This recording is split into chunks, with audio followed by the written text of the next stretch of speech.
Ამ ლექციაზე ჩვენ განვიხილავთ ობლიგაციების ბაზარს და გავაანალიზებთ თუ როგორ დგინდება ობლიგაციების ფასი ბაზარზე. ობლიგაციების ბაზარი არის ფინანსური ბაზრის ერთ-ერთი მაგალითი. სხვა ფინანსური ბაზრებია აქციების, უცხოური ვალუტის გაცვლის და სხვა ფინანსური ინსტრუმენტების ბაზრები. ამ მომენტისთვის ჩვენ განვიხილავთ მხოლოდ ობლიგაციების ბაზარს. ზოგადად ფინანსურ ბაზრებზე ფიქრისას თქვენ შეგიძლიათ წარმოიდგინოთ რამოდენიმე განსხვავებული სახის ფინანსური კაპიტალი. მთავარი მაგალითებია ვალი და სააქციო კაპიტალი. ვალი არის პირობა, რომ გადაიხდი პროცენტს და ძირითად თანხას მომავალში. ანუ შენ სესხულო ფულს სხვა პირისგან და პირდები რომ დაუბრუნებ უკან პროცენტით. მაგალითები მსგავსი ვალის არის კორპორაციული და მთავრობის ობლიგაციები. მაგალითად ბიზნესს, კომპანიას ახალი დანადგარების შესაძენად ან ფირმის გაფართოებისთვის შეუძლია აიღოს ვალი ობლიგაციების გამოშვებით. ამ შემთხვევაში ფირმა პირობას დებს, რომ ობლიგაციის მყიდველს მომავალში წინასწარ განსაზღვრულ ვადაში უკან დაუბრუნებს ძირითად თანხას და პროცენტს. მთავრობაც ხშირად სწორედ მსგავსი ობლიგაციების გამოყენებით სესხულობს ფულს. ამ შემთხვევაშიც ობლიგაციის გამომშვები, ანუ მთავრობა, პირობას დებს, რომ გადაიხდის ძირითად თანხას და პროცენტს მომავალში. შემდეგ მაგალითად შეგვიძლია ვახსენოთ იპოთეკა, ფინანსური ინსტრუმენტი, რომელსაც ადამიანები სახლის შეძენისას იყენებენ. ობლიგაციები და იპოთეკა წარმოადგენენ ვალის მაგალითებს. ფინანსური კაპიტალის შემდეგი სახეობა არის კომპანიის სააქციო კაპიტალი. სააქციო კაპიტალი მოიცავს კომპანიის აქციებს, მაგალითად Hewlett Packard-ის ან General Motors-ის. სააქციო კაპიტალის მფლობელი ფაქტიურად ფლობს კომპანიის წილს და შესაბამისად გარკვეული პერიოდულობით იღებს დივიდენდებს. დივიდენდის სიდიდე დამოკიდებულია ფირმის მოგებაზე, რაც უფრო მომგებიანია კომპანია როგორც წესი, ის მეტ დივიდენდს გასცემს. სააქციო კაპიტალი არის უფლება ან კონტრაქტი, რომლის მიხედვითაც შენ გაქვს უფლება მიიღო დივიდენდები. დივიდენდი არ არის გარანტირებული, თუ ფირმა ვერ გავა მოგებაზე, ის საბოლოოდ შეწყვეტს დივიდენდის გაცემას.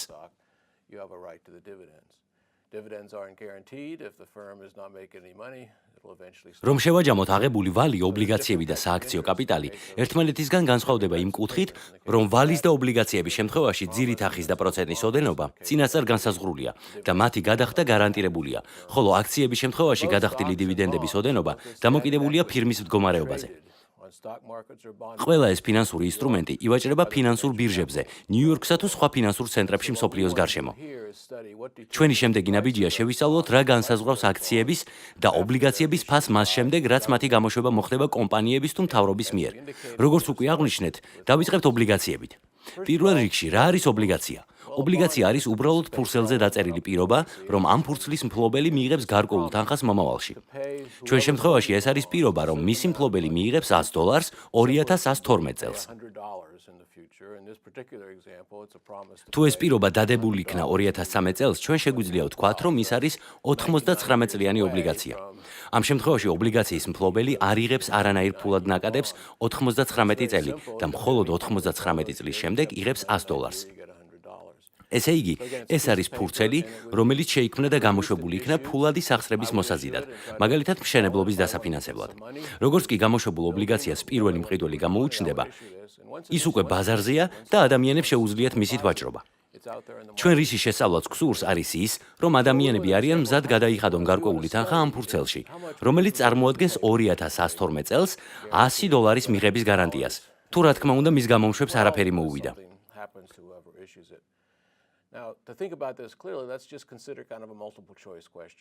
ეხლა განვიხილოთ კონკრეტული შეკითხვა 5 სავარაუდო პასუხით. შეკითხვა არის შემდეგი. თუ დაუშვებთ, რომ ბაზარზე საპროცენტო განაკვეთი 5%-ია, ანუ მაგალითად, თუ თქვენ ფულს განათავსებთ საბანკო დეპოზიტზე, შეგიძლიათ მიიღოთ წლიურად 5%-იანი სარგებელი. მაშინ მაქსიმუმ რამდენს გადაიხდიდით ამ ობლიგაციაში, რომელიც გპირდებათ $100 2112 წელს. არის ეს $10, $2, 80 ცენტი თუ 2 ცენტი? გთხოვთ ჩაიწეროთ ეს ტესტი და იფიქროთ პასუხზე. ამ საკითხს ჩვენ დაუბრუნდებით მას შემდეგ, რაც გავიგებთ რა ფაქტორები განსაზღვრავენ ამ ფურცლის, ამ ობლიგაციის ფასს.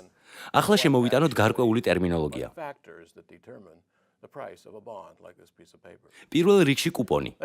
კუპონი არის თანხა, რომელიც გაიცემა ობლიგაციაზე ყოველ წელს. ეს შეიძლება იყოს მაგალითად $5, რომელსაც ობლიგაციის მფლობელი მიიღებს ყოველწლიურად. საბოლოო ვადა არის თარიღი, როდესაც ობლიგაცია წყვეტს არსებობას. როდესაც შენ უნდა გადაიხადო ძირი თანხა უკან. ჩვენს მაგალითში $100 უნდა დააბრუნო 2112 წელს. ესე იგი 2112 წელი იქნება ამ ობლიგაციის საბოლოო ვადა. ნომინალური ღირებულება არის ის ძირი თანხა, რომელიც ბრუნდება ვადის გასვლისას. ჩვენ შემთხვევაში $100 იქნება ნომინალური ღირებულება იმ ფურცლის, რაც ხელში მიჭირავს. საბაზრო ფასი. ეს არის რისი გადახდის მზადყოფნაც აქვთ ადამიანებს ამ ობლიგაციისთვის. უკუგების განაკვეთი არის ობლიგაციის ფლობით მიღებული სარგებელი, გაყოფილი ამ ობლიგაციის ფასზე. თავის მხრივ მიღებულ სარგებელში იგულისხმება ობლიგაციის კუპონი და მას დამატებული კაპიტალზე მოგება თუ ობლიგაციის ფასი გაიზარდა, ან გამოკლებული კაპიტალზე წაგება თუ ობლიგაციის ფასი დაეცა. ჩვენ განვმარტეთ უკუგების, იგივე მიღებული სარგებლის განაკვეთი, რომელიც როგორც წესი მოცემულია ხოლმე პროცენტებში და ბოლოს შემოსავლიანობა. შემოსავლიანობა არის წლიური სარგებლის განაკვეთი, თუ შენ ობლიგაციას ფლობ საბოლოო ვადამდე. ასე რომ ჩვენ ვახსენეთ მრავალი ტერმინი და თქვენ კარგად უნდა გაიაზროთ ისინი კურსის განმავლობაში. თუ დაუბრუნდებით ჩვენ მაგალითს, დააკვირდით, რომ მასზე კუპონი უდრიდა ნულს. ერთადერთი რა გადახდაც ხდებოდა ამ ობლიგაციაზე იყო $100 ვადის ბოლოს. ესე იგი მისი ნომინალური ღირებულება იყო $100, საბოლოო ვადა 2012 წელი და ამ ობლიგაციას არ ჰქონდა კუპონი. ჩვენ მას ვეძახით ობლიგაციას ნულოვანი კუპონით. ეხლა დავფიქრდეთ რა არის საბაზრო ფასი და როგორ ფორმირდება ის. ამისთვის განვიხილოთ მაგალითი. მოცემულია ობლიგაცია, რომელიც გამოშვებული იქნა 1991 წელს. ეს არის 30 წლიანი ობლიგაცია, რომლის საბოლოო ვადა არის 2021 წლის ნოემბერი. თუ ყურადღებით დავაკვირდებით მას, თქვენ დაინახავთ 3 თარიღს, რომლებშიც ობლიგაციას აქვს ფასი მინიჭებული. პირველი თარიღი არის 1993 წლის 11 აგვისტო. მეორე 1997 წლის 14 აპრილი და ბოლოს სულ ქვევით. მითითებულია მესამე თარიღი, 22 ოქტომბერი 2013 წლის. ასე რომ გვაქვს 3 სხვადასხვა თარიღი. ზემოთა ნაწილში 93 და 97, რაც არის ამობეჭდილი იმ დროის Wall Street-ის ჟურნალიდან. ქვემოთ მოცემული 22 ოქტომბრის მონაცემი კი ამოღებულია Wall Street-ის ვებგვერდიდან. ბუნებრივია თანამედროვე ტექნოლოგიების გამო 2013 წელს ისე აღარ იბეჭდებოდა ცხრილები, როგორც ეს ხდებოდა ადრე. მეტი თვალსაჩინოებისთვის შუა ნაწილში მე გავადიდე 93 და 97 წლების ცხრილებში ლურჯად მონიშნული 2 სტრიქონი. როგორც ხედავთ, ყველაზე მარცხნივ ჩვენ მოცემული გვაქვს განაკვეთი 8. ეს არის კუპონის განაკვეთი. ანუ ამ ობლიგაციის მფლობელი საბოლოო ვადამდე ყოველწლიურად მიიღებს ობლიგაციის ნომინალური ღირებულების 8%-ს. ამ შემთხვევაში ეს არის $100 ნომინალური ღირებულების ობლიგაცია და შესაბამისად კუპონი ტოლია $8. შემდეგ მოცემულია ობლიგაციის საბოლოო ვადა 2021 წლის ნოემბერი. შემდეგ მოდის ობლიგაციის ფასები. ჩვენ მოცემული გვაქვს 2 ფასი. შეთავაზების ფასი და მოთხოვნილი ფასი. რადგან ეს ობლიგაციები ივაჭრება ბაზარზე, არიან ადამიანები, რომლებიც ცდილობენ იყიდონ ან გაყიდონ ისინი. შეთავაზების ფასს ადგენენ ობლიგაციის გაყიდვის მსურველები, ხოლო მოთხოვნის ფასს ისინი, ვისაც სურს იყიდონ აღნიშნული ობლიგაცია. ეფექტური ბაზრების შემთხვევაში ეს 2 ფასი ერთმანეთთან ძალიან ახლოსაა, რაც ჩანს ჩვენს მაგალითშიც. ეხლა დააკვირდით, როგორ იცვლება ფასი წლიდან წლამდე. ამ ობლიგაციის ფასი ხან იყო $107, ხან $120 და ბოლოს ყველაზე ახალი ფასი ქვემოთ არის $153. ასე რომ ობლიგაციის ფასი იცვლება, შესაბამისად ის არის რისკიანი ინვესტიცია. მან შეიძლება დაკარგოს ღირებულება და თქვენ წააგოთ ან მოიმატოს ფასმა და მოიგოთ. ფასების შემდეგ მეხუთე სვეტში მოცემულია ფასის ცვლილება კონკრეტული დღის განმავლობაში. და ბოლოს ყველაზე მარჯვნივ ნაჩვენებია ამ ობლიგაციის შემოსავლიანობა. შემოსავლიანობა, როგორც უკვე აღვნიშნეთ, არის ის წლიური უკუგება, სარგებელი, რომელიც შეიძლება მიიღოს ობლიგაციის მფლობელმა, თუ ობლიგაციას საბოლოო ვადამდე გაიჩერებს. შემოსავლიანობა ფასის მსგავსად საკმაოდ ცვალებადია. თქვენ ხედავთ 7.3-ს, მერე 6.44-ს. ის ხან ეცემა, ხან იზრდება და ჩვენ უნდა გავიგოთ რა იწვევს ამ ცვლილებებს. ჩვენ ხედავთ, რომ არსებობს უკუპროპორციული დამოკიდებულება ფასსა და შემოსავლიანობას შორის. როცა ფასი შედარებით მაღალია, მაშინ შემოსავლიანობა შედარებით ნაკლებია და პირიქით. ეს არის ყველაზე მნიშვნელოვანი რამ, რაც უნდა დავიმახსოვროთ. უკუპროპორციული დამოკიდებულება ფასსა და შემოსავლიანობას შორის არ არის მხოლოდ ჩვენ მაგალითში. ეს არის ერთგვარი წესი და ჩვენ უნდა გავიგოთ, რატომ ხდება ესე. დავიწყოთ. პირველ რიგში მე დამჭირდება გარკვეული აღნიშვნები. ნომინალური ღირებულება აღვნიშნოთ F-ით. კუპონი R-ით. შემოსავლიანობა პატარა I-ით. ფასი კი P-ით. ჩვენ შემოვიტანეთ ეს აღნიშვნები. ახლა კი გამოვიკვლიოთ, როგორ შეგვიძლია ფასის გამოთვლა, თუ მოცემული გვაქვს ობლიგაციის ნომინალური ღირებულება და კუპონი. ჩვენ გამოვიყენებთ ეკონომიკურ მსჯელობას, რომელიც შეიძლება მოაზრებული იქნას როგორც არბიტრაჟი. ხშირად ეკონომიკაში ჩვენ ვაანალიზებთ არჩევანს მხოლოდ ორი შესაძლო ვარიანტის განხილვით და ამ შემთხვევაშიც ჩვენ ასე მოვიქცევით. ჩვენ შევადარებთ უკუგებას, ანუ მოსალოდნელ სარგებელს ორ ერთმანეთის მსგავს ბაზარზე, ორი სხვადასხვა ინვესტიციისთვის. და თუ ჩვენ ვნახავთ, რომ არის განსხვავება სარგებლებს შორის ამ ორ ბაზარზე, დავასკვნით, რომ ინვესტორები სწრაფადვე გადავლენ იქ, სადაც სარგებლის განაკვეთი უფრო მაღალია და დატოვებენ იმ ბაზარს, სადაც სარგებლის განაკვეთი შედარებით ნაკლებია. სახსრები მოძრაობენ ერთი ბაზრიდან მეორეში სარგებლის განაკვეთის მიხედვით და სწორედ ამიტომ წონასწორობაში სარგებლის განაკვეთები ორივე ბაზარზე იქნება ერთნაირი. ზუსტად ამას ვეძახით ჩვენ არბიტრაჟულ მოძრაობას, რომელიც უზრუნველყოფს წონასწორობის მიღწევას. ჩვენ დავეყრდნობით ამ ლოგიკას იმისთვის, რომ ავხსნათ თუ რა განსაზღვრავს ფასს. განვიხილოთ ორი ალტერნატივა და გამოვიყენოთ არბიტრაჟული მსჯელობა. ალტერნატივები მონიშნულია როგორც 1 და 2. ჯერ შევხედოთ მეორე სვეტს. ამ ალტერნატივაში შენ შეგიძლია ფული განათავსო ბანკში 1 წლით და მიიღო დამატებით 5% სარგებელი. ეს ძალიან მარტივია. დებ $100 ბანკში და იღებ $5 დამატებით სარგებელს. და რა თქმა უნდა, შენი ფულიც $100 გიბრუნდება უკან ერთ წელიწადში. ეს არის ყველაზე მარტივი ფორმის ინვესტიცია. ამის ალტერნატივა არის, რომ იყიდო ობლიგაცია. ობლიგაციას აქვს 1 წლიანი ვადიანობა. ნომინალური ღირებულება არის $100 და კუპონი $5. ანუ 1 წლის ბოლოს შენ იღებ $100 და ასევე დამატებით $5, ჯამში $105. მაგრამ რა განსაზღვრავს ამ ობლიგაციის ფასს? რამდენს გადაიხდით ამ ობლიგაციაში იმ მოცემულობით, რომ თქვენი ალტერნატივა არის ბანკში ფულის განთავსება 5%-იანი უკუგებით. ჩვენ გვინდა, რომ სარგებლის განაკვეთები იყოს მსგავსი. მარჯვნივ სარგებლის განაკვეთი არის 5%. ჩვენ უნდა მივიღოთ, რომ სარგებლის განაკვეთი მარცხნივაც პირველ შემთხვევაშიც იყოს 5%. მაგრამ ეს დამოკიდებულია თუ რამდენს გადაიხდით ამ ობლიგაციაში. ასე რომ ფასი უნდა იყოს ზუსტად იმდენი, რომ მიიღოთ 5% უკუგება ობლიგაციაზე. გთხოვთ გაიაზროთ შემდეგი რამ. მარჯვნივ ჩვენ ვიცით, რომ სარგებლის განაკვეთი საბანკო დეპოზიტზე არის 5%, ხოლო მარცხნივ გვაქვს ფორმულა, რომლითაც შეგვიძლია დავთვალოთ სარგებლის განაკვეთი. სარგებლის განაკვეთი არის კუპონს დამატებული კაპიტალზე მოგება და გაყოფილი ობლიგაციის ფასზე. თავად კაპიტალზე მოგება კი არის $100, რომელსაც მიიღებთ ერთ წელიწადში, გამოკლებული ის ფასი, რომელსაც მასში დღეს გადაიხდით. ეს არის უკუგების განაკვეთის, ანუ მიღებული სარგებლის განმარტება. დაიმახსოვრეთ. ეს არის კუპონს დამატებული კაპიტალის ნამატი გაყოფილი ფასზე. ანუ რა ჩვენ გვინდა არის, რომ გამოვითვალოთ ისეთი ფასი, რომელიც გამოსახულებას მარცხნივ გახდის 0.05-ის, ანუ 5%-ის ტოლს. მარტივი ალგებრის გამოყენებით ჩვენ შეგვიძლია ამოხსნათ ეს განტოლება და მივიღებთ, რომ ფასი P უდრის 100. რა ჩვენ გავაკეთეთ არის ის, რომ ვიპოვეთ ფასი, რომლის გადახდის შემთხვევაში ობლიგაციაზე სარგებელი უდრის 5%-ს. სწორედ ეს არის გამოყვანილი მარცხენა სვეტში. ანუ ჩვენ შეგვიძლია ვიწინასწარმეტყველოთ არბიტრაჟული მსჯელობით, რომ ობლიგაციის ფასი იქნება $100. რა მოხდება თუ პროცენტი ბანკში შეიცვლება? ჩვენ გვაინტერესებს რა მოუვა ობლიგაციის ფასს. მოდი დავთვალოთ. დაუშვათ საპროცენტო განაკვეთი ბანკში 5%-დან გაიზარდა 10%-მდე. ესე იგი, თუ ჩვენ თანხას ბანკში განვათავსებთ, მივიღებთ 10%-ის ტოლ სარგებელს. შესაბამისად, ჩვენ უნდა დავrწმუნდეთ, რომ სარგებლის განაკვეთი ობლიგაციაზეც იქნება 10%.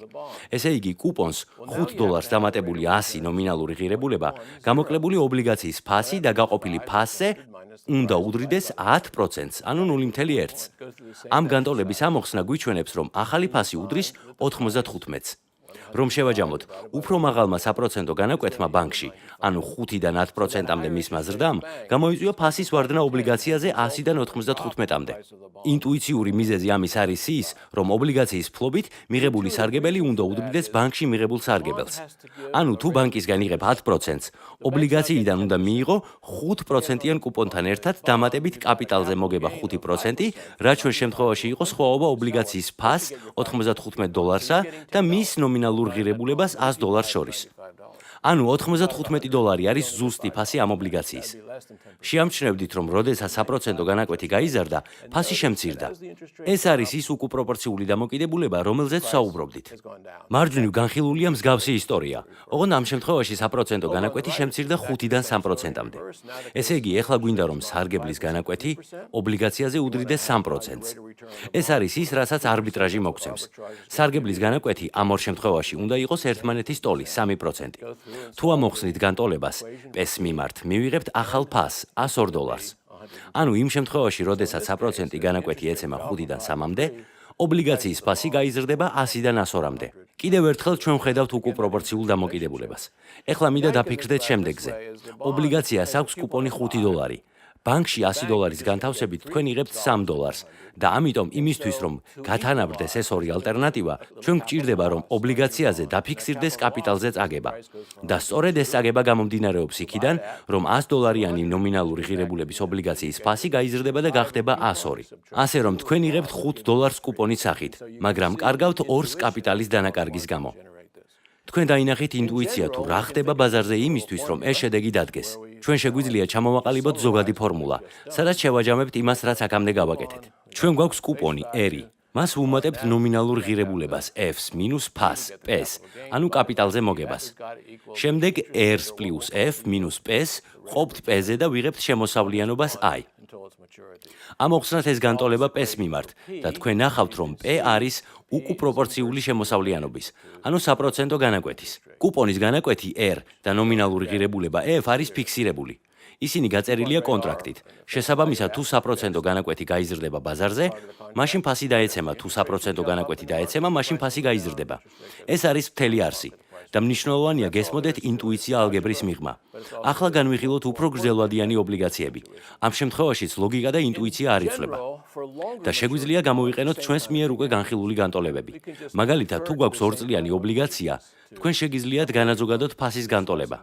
ამ შემთხვევაში ფასი ტოლი იქნება კუპონი R გაყოფილი 1-ს დამატებული შემოსავლიანობა I-ზე, დამატებული კუპონს პლუს ნომინალური ღირებულება გაყოფილი 1-ს პლუს შემოსავლიანობაზე კვადრატში. მეორე ფორმულაშიც ლოგიკა არ იცვლება. უბრალოდ ვითვლით ფასს N-წლიანი ობლიგაციისთვის.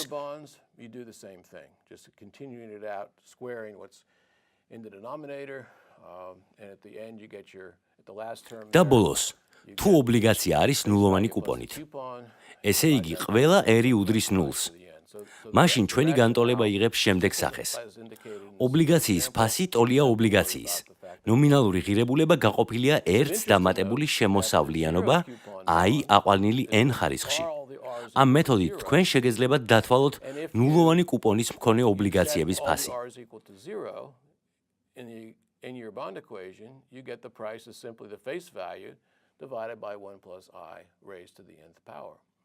And so that's going to give you a way to compute the price of the zero. და ბოლოს, მინდა დაუბრუნდეთ იმ შეკითხვას, რომელიც ლექციის დასაწყისში დავსვით.